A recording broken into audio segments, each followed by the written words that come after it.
My ancestors spoke differently. We're not from here, he says, my father. First words, distant smiles, a place far away. Yet I'm here, in your land, England. A small town, my town. We choose to walk like you, dress like you. We speak like you, we want to be like you. We eat your food, even though it's from Sainsbury's. Often struggling internally and externally with a perception of self, with a perception of practicality. What visions of the future? A utopia? How to get there? What is the battle and where is the cure? Allies, teamwork, people you can rely on, inner people. A safe pair of hands tells the truth, tells it like it is from your perspective. The truth is bendable, like the past. We are collectively aware, sitting in the sun on a good day. A shared responsibility is a problem halved. A lion's face. A lion's face. Bells ring. Freedom for all. Freedom for all. And candy floss and fireworks and Halloween. Christmas, Eid, Ramadan. Then Eid again. Fancy dress where I am. Where I am, there's a difference of opinions. We all grew differently. We all fell differently. Don't cheat yourself, she says. You've only got yourself around the corner. Little me says to big me, I hope you're happy. Big me says to little me, you little shit, let me go. I want to grow. I've seen it all, I'm tired. Little me says, we're not done yet, we're still having fun. Big me carries little me to the park, candy floss, fireworks, fancy dress. We laugh a little, we cry a lot. First she sits in the corner of the kitchen and sulks for hours and hours. Then she goes upstairs and sits there for hours and hours. Then, in a fit of rage, she goes downstairs and calls Big Me a selfish, stupid. We're happy though. She starts to smash Here. the place. It's very wet. Sobbing and screaming. It rains a lot. Things get broken. Little me likes gardening. Big Me's quite shocked. She's always planting She things doesn't know from what to seeds do. to grow. She should call a friend. Strawberries, tomato, celery, garlic. A lot of garlic. Big me just sits there watching. Why does it take so long? Frustrated, clock watching, impatient. Grow faster! She scolds the saplings. She wants to tear the house down. Little me revels. She plays with time and space, dives deeper into herself, always coming back with fresh fish and mangoes. Big me just waits, getting more and more annoyed. A good friend would know what to do. A good friend would be able to help. Big me stops trusting little me. She seems to be enjoying this. There are other people in the room. Sometimes they see Big me and little me play fighting. Other times they just see me, which is nice. It means we're happy. It means we're getting on. But then she's back. She always comes back, because we live here. This is where we live. Did you call me a liar? I don't recall speaking. I don't recall saying much, and she was just there again, and she's just there. It's not always welcome, and we just don't get on. Sometimes we just don't get on. We've learned to live with it. To know me is to love me, she says. And I always do. And what's for lunch today? Leftovers from the night before, then the day after tomorrow. Chicken, breaded cod, lentil soup, kidney bean stew. I wanted to end the feud. We'd only moved a few days ago. We were starting to sleep a lot better. We'd been alone. The party next door had started and back. Bright light through the pale white ceiling.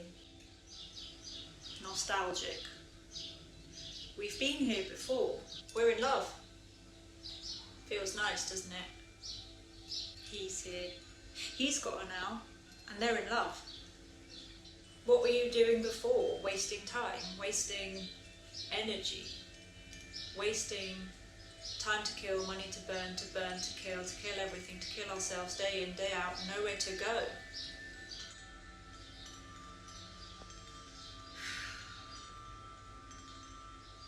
Inner people, getting on, all right. It's a new beginning, in a new time, in a new place, and we're here now, getting on just fine. Just fine.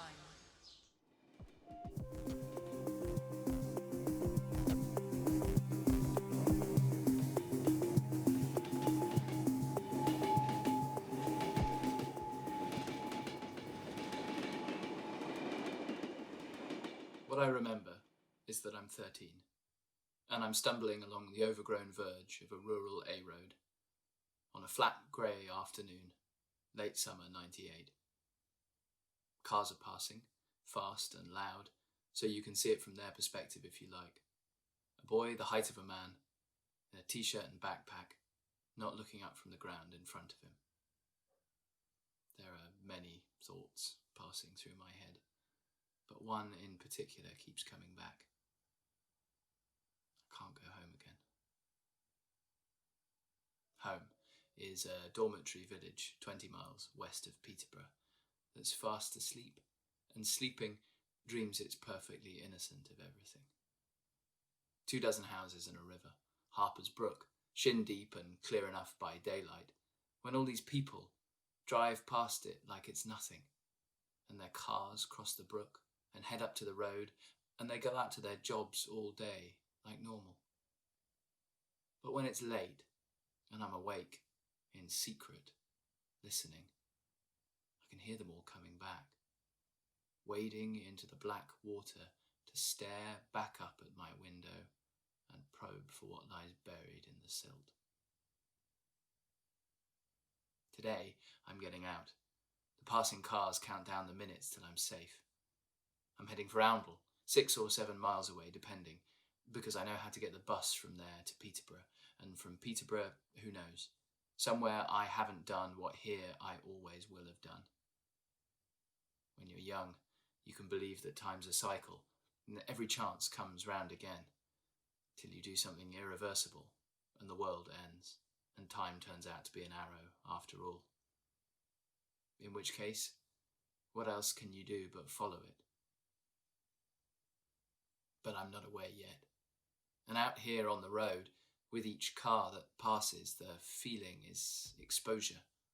I must have been seen already. Already someone might be following. So I make my first mistake and take the track that cuts through the woods where I think I can't be seen.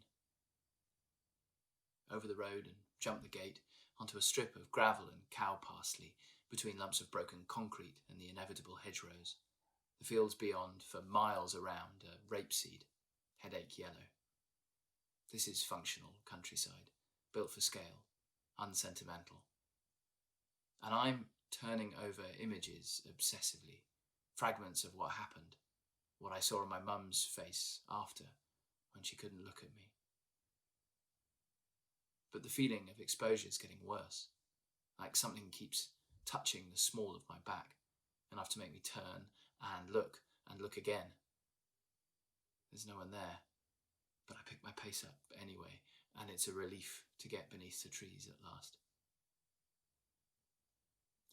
The first part here is natural woodland, a narrow bridleway, hoofprints, no wildflowers left by now, all of it tired and dusty from the long months of heat.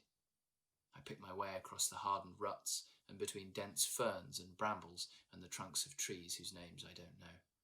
All dead still and quiet, and the last uncoiling tentacle of home rolls out beside me as I walk, saying, "Listen to the silence. We're miles away from everything. Here you can sleep." And it's true. I love it. I always did, to jump on my bike and roll up into this stillness, to be somewhere big enough to hide from anything. But maybe I've never really been alone here. The first sign of evening is a sudden gust of wind that moves through the canopy, and the leaves swim in it, black, silver, black, like salmon in a documentary. I've crossed into the timber plantation, where the trees stand taller, in ranks. I stare off down the deep avenues, and maybe it's the trunks in parallax, or maybe something moves halfway to the vanishing point. And I don't know the path anymore. The first time it forks, that isn't a problem. I've got a clear instinct, and I press on. Out the other side, I'll see the town, even if it's dark. But now there's another junction, and I hesitate, because neither path seems right. Little pinpricks in my gut let cold air in where it shouldn't be. But I choose, and I'm walking, and here's a third fork, and I don't know where I am at all. And the light's really starting to go, and I feel like I'm being held. I start to panic. I rush down another path, but after 5 minutes it evaporates into shadow. So I double back and almost miss the junction, and when I do take the other fork, it leads me in circles to a standing pool that stinks. The water is luminous black. So maybe my mistake was back at the first junction. I try and work my way back. I give up retracing my steps and run heedless through the undergrowth to where I think that path should be. And then I see the trees are thinning out ahead of me. And the relief is big and palpable. To be outside, to be through it all and free. But it's just a clearing. Only a brief respite from the trees that stand still thicker opposite. About 100 yards by 50, a grid of stumps where the trees have been felled. And the ground is a thick carpet of moss, and the last of the light is caught like a stagnant puddle. And at last I'm giving up, because I see now what guilt means, or is it shame, or what's the difference between the two, because either one can turn your home into a prison. But I'm shocked back out of all of that by a glimpse of fur. 10 paces away, in a hollow between 3 stumps. Supposedly, when rats swarm over, say, a carcass, some of their tails trigger each other's grasp reflex and make a knot. And when the swarm clears, these rats are left tied to one another like a living pinwheel, and they panic and pull in different directions, and the knot tightens. And they're stuck like that till they die. It's known as a rat king. There are 7. It's the knot I find myself staring at, the impossibly complex, fleshy tangle. It looks intestinal, like it shouldn't be exposed to the air. You gonna pick it up? She just stands there like she materialised out of the air. The man a few yards further off behind, grinning. I know their faces. From the village. They must know mine. What are you doing here? Nothing? My voice sounds wrong. Then why do you look like that? She's wearing an expensive athletic t-shirt, pale grey but with a metallic high-vis sheen. It steals what's left of the light. Did we catch you? They don't take their eyes off me. It's late for a boy to be out. I manage a shrug, like, sure. She smirks. You'd better come back with us. No. Well, you want to stay out here in the dark? I can't go home. It's the first time I've said it, aloud. Now I want to take it back. She looks at me. What did you do? The man's much closer now. We form a triangle, the 3 of us around the rats. Tell me. I see how I'm lost. What can I do? I tell her. She laughs, sharp, gasping. Stupid creature. She looks back at the man. Doesn't matter, does it? He shakes his head. She turns back to me, looks me dead in the eye. You won't forget it, anyway. And then she steps forward so quickly I flinch and hoiks up the Rat King. She holds it up by the knot, the whole sorry, dangling weight, like she's testing the drop on a rope. The light's almost gone now. I can hardly see the bodies against the trees, just the tails like threads of gristle over the man, who juts his head forward and shifts his jaw like he's popping his ears, and then he lets it drop, his jaw, just dropping to his chest impossibly wide, like it's dislocated, like a snake swallowing an egg. And he swallows very impossibly slowly, his neck distending and releasing, and he's in profile to me, so I can only see one of his eyes, and it's fixed on mine. I look away instinctively at her, and she's watching him with her own mouth slightly open, little swallowing movements in her own throat, a little jut of the head as the rats go down, like she wants to follow them. The run through the dark is endless, like the darkness itself is endless, shards of it cutting at my hands and face, the trees and the land and the sky completely invisible, and down the track and twisting my ankle and running and running and running. I think my mum sees it as a kind of penance. I think she comes to that sitting up in the kitchen all night, cleaning the scratches, not leaving the room. I think it's enough, for her at least, to let everything else go. For me? Who knows?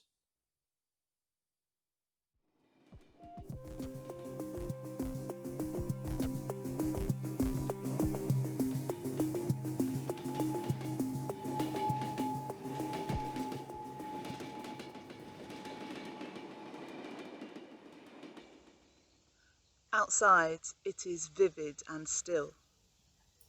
Almost too hot for April. I've never appreciated the morning so much. It's a treat. Anchor of sorts. She, my daughter, stops and leans on the fence overlooking the Hanson brick pits. 3 towering chimneys breaking the skyline at the nature reserve, King's Dyke. We're in silent symmetry. Not awkward or straining to plot the journey of language from head to mouth, mouth to tongue. It's much easier than that. We are walking the cat. That's right, the cat. Overgrown kitten that we both dote upon like proud parents, the only ones who understand the distinctive character of their offspring. It's a private pleasure, and we revel in the quirkiness of being cat adventurers. Hello, I'm calling to enable the data on my phone. I'm calling because I need to use data. I can't get a signal away from the house, which isn't too much of a problem at the moment, but I need to be able to use it when I'm out, exercising. To check your monthly allowance, please press 1. If you're calling about your bill, to make a payment or manage your spending cap, press 2. To check, change, upgrade or cancel your plan, press 3. We walk down the slope from the viewing area to the water. Sometimes running when the cat dictates and my daughter shrieks, laughing. I've been wearing the same dress for ages now, alternating between slippers and trainers, with a break every so often for a wash. Even in all the online meetings, I now weigh up comfort against the need to maintain an official exterior. The lines are blurring. You don't have to wait in a queue. Our helpful team is ready to assist you. To get started and use this free service now, just press 1 and we'll send you a text. Due to coronavirus, it's taking longer than usual to answer your call. Thank you for bearing with us. Taking a right, we bypass the disused pit, now out of bounds, where you can find fossilised woods, ammonites, belemnites, the bullet-shaped spines of squid-like creatures. All those connections with the historical, safeguarded in the clay. Did you know that over the road they found one of the biggest fish fossils ever recorded? Right, she murmurs in monotone, much more interested in the progress of the cat. We start talking about schoolwork, if it's getting done and handed in on time, the boring stuff. And then she suddenly gets all animated, telling me about one of her teachers whose resting face is a frown. I mean, how is that possible? She's got a lot to learn. It piques something in me. I think about all the stresses, mistakes, the dinner time blow-ups. I'm sure I don't smile as much anymore. Do I have that kind of face? I indulge myself. No. And I know she means it.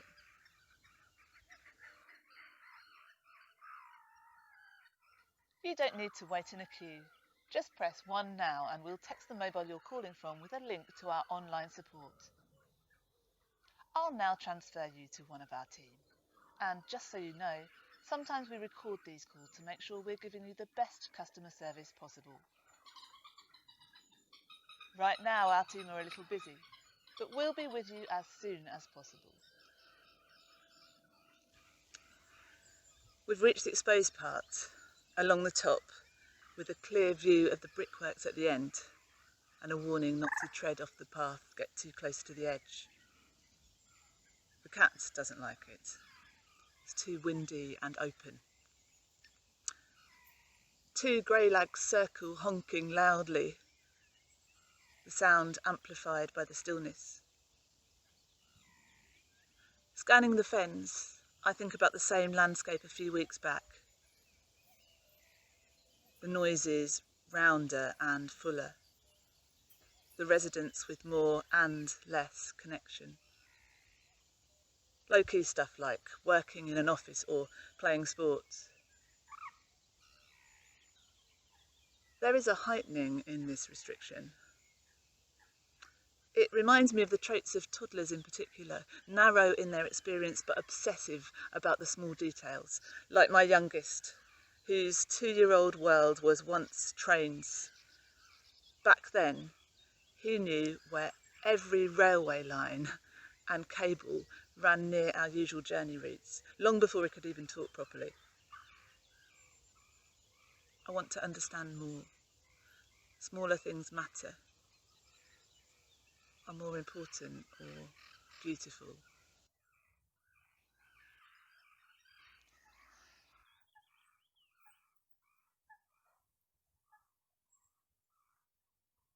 On hold and still waiting to be connected. I scowl at the irony of the on-hold music. Even when the rain is falling, even when you hit the bottom, I'll be there.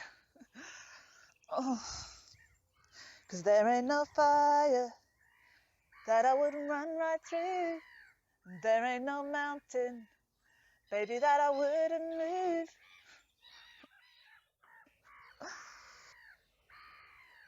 Hi, good morning, this is Abby. How can I help? Oh, hi, yes. I'm calling because I need to enable data on my phone. I've got a new SIM card and I haven't been able to get online when I'm out of the house. So you need to connect your mobile data? Yep, that's right. She sounds far away. I can hardly hear her. She says she'll send me a code that should appear on my screen. Have you got it yet? The code? No. And now? No. She tries sending it several times. I can feel her frustration reflecting mine. So you'll need to turn off your phone and switch it on again. I'll ring back in 2 minutes. Is that okay? Yep. Making our way down a wooden walkway past one of the bird hides, my daughter links arms, rests her head on me, and I stop and hold her. It quickly becomes a bit of a feat, with the cat entangling herself in our legs. I stop. Inhale the air deeply. Can you smell that? I do it again. Check I'm not imagining things. The sea. We look at each other, completely baffled. There's a distinct briny smell that we just can't make sense of. Until I later discover that there is salt marsh at the reserve.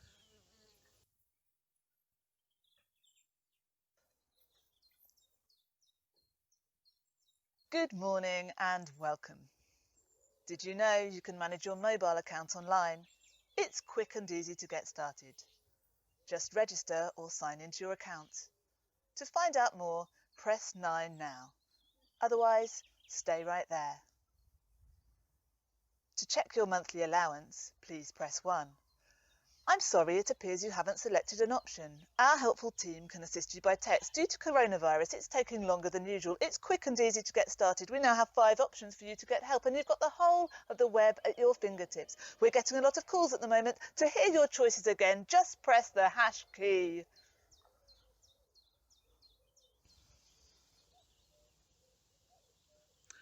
Today, for the first time, I see little patches on the grass that have caught the dew, looking like finely woven gauze, the hole in each of them home to the labyrinth spider. Sometimes she talks about the future. She's 12. How she might like to work in textiles, how she could choose to live further south. And I want those things for her. I definitely want that. And then there's that part of me that's greedy and wants her always close. Maybe it's because I relish these intimate connections and they don't come easy.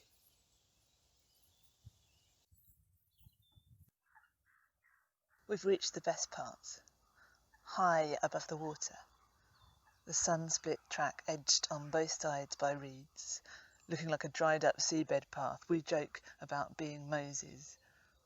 Always we stop, hold our breath, look back and down to where the smoothness of the water turns to ripples and the light catches. I never want to be indifferent. Sometimes there are repercussions. The marsh harrier knows it. The hover, plunge, the bones sticking in the throat and the inevitable retching afterwards. She will leave. Move further away. But now I'm making the most of it. Being compelled to notice, shaking off complacency and turning my face towards the rare and wonderful. Is that a bee orchid? Look. There.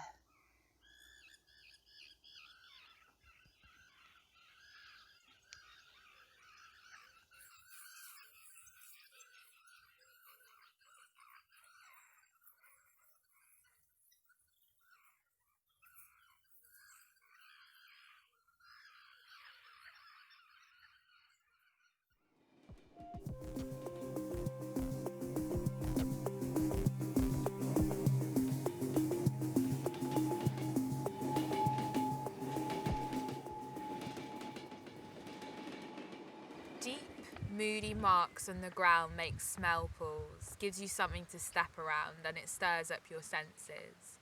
Nature lets the weight of your soul leave your pores like osmosis into the green cosmos. You check your phone and head to the pub.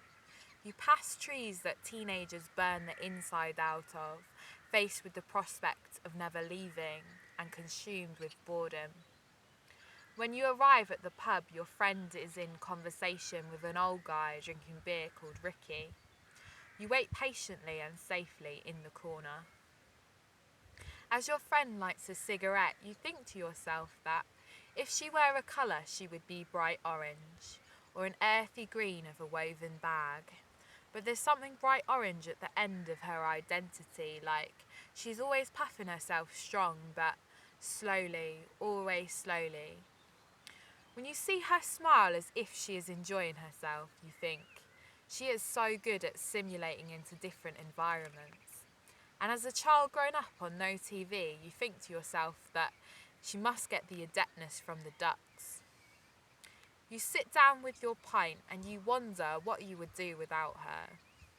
Together, you are walking steady, hiding inside mighty trees, talking about altered states. You're counting the days, confiding transgressions, and shaking them off like water off a duck's back. You consider what allows you to talk for hours. Perhaps it's understanding the role of a barmaid in the only public place of culture, the things you put up with having to smile. You look around and you think, even her skinny dogs are more civilised, because they have an awareness of the wild ways of man, and it trumps the pretension around here. You cheers, click glasses, and you start to gossip. Ricky has a tongue as dry as rust. He lives in the smoking area, in purgatory. He's a curtain twitcher. He's all diminished action just fronted with grunting. Herbal essence makes him turn up his nose. He sneaks off to the corner to vacuum powder. I feel his eyes burning through the ashy depths of the smoke. He is biding his time, hung on the edge of a fire that never blazes. He scrolls down his phone. Thick air is suffocating, but not half as much as the battle I can hear in his breath. It's rattling right behind me. He has nothing to say, but he doesn't go away, he keeps listening. That plosive punting never parked the air, couldn't expel itself from dehydrated sultanas, deprived of girlish lip balm. Do the night hours crystallise his hoppy glazed reflection, or does it get hazier? Does self-awareness well up after a pint? Does it fizz in the sad head of the beer, the head he sniggers at when I pass to him? It's been a while now, and he's been searching in that pub for 20 years. He drags her name through the mud, but how can she be a pleasure seeker around here? All you breathe here is silence, gossip, boredom sex, pass the hobbies on. It's so innocent before you know what's going on. To Ricky, she was not innocent.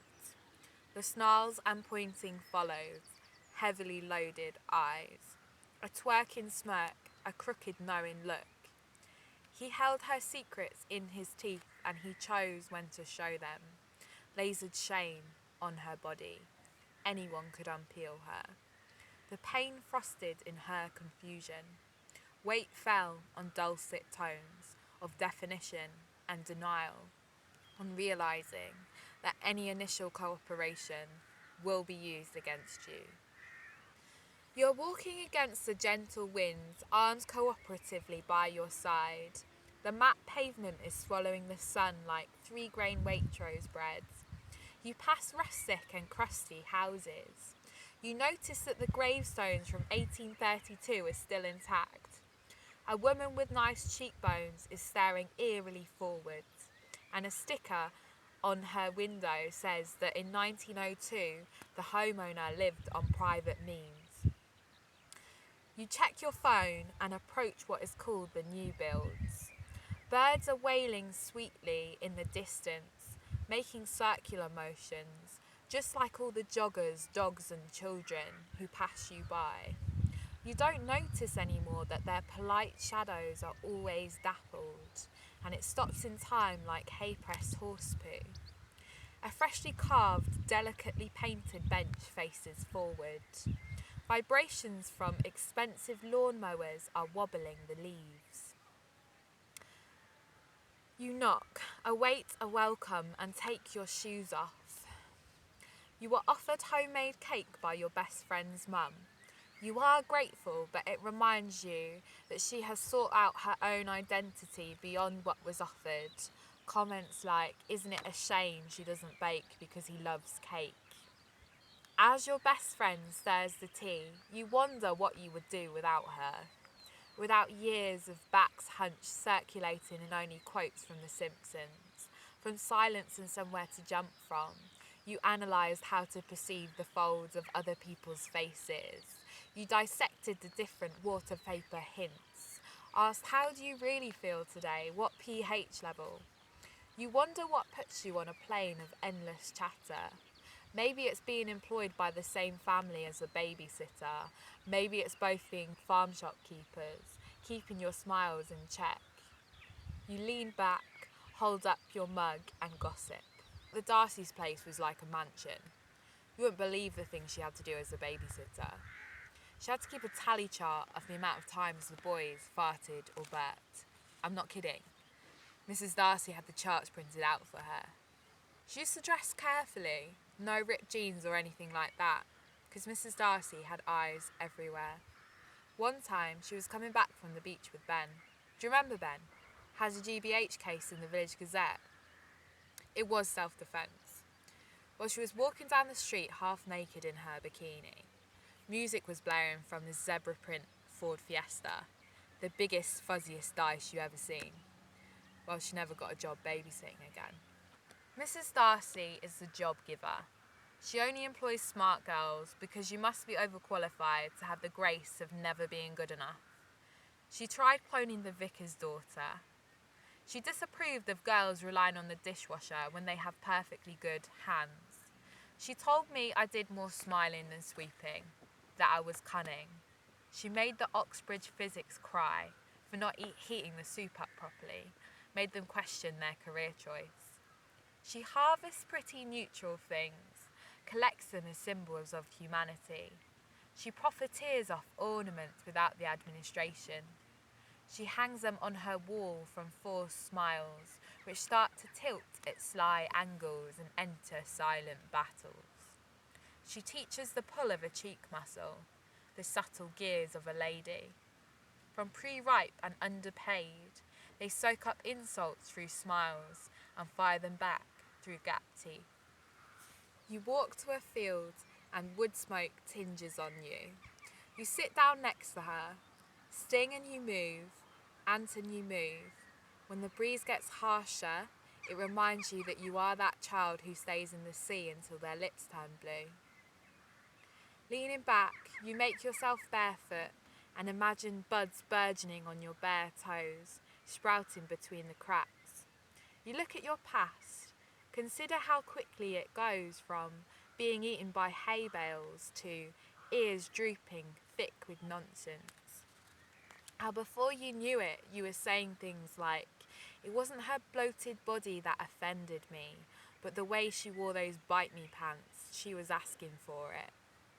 How after 5 seconds under the railway bridge you were losing friends over it 3 years later. You consider how she rescued you, saved you from the gossip. She squeezed your mind sponge dry when you got caught on the little comments, looking nice with nowhere to go. When you wore too much eyeliner, plucked yourself raw like a chicken and stared hungrily in the mirror. You changed course until you were plugging sensitivity one wire at a time, until fuzzy pixels made junior pictures, until rainbows slurred at the edges of overexposed lids. You wonder why you can talk like this. Is it because you only ever had each other? Is it that village feeling when you find out that her half-sister is married to your half-brother? Is it your reliance on her when your dads are friends but to you he's a stranger, and you are drip-fed his existence through her?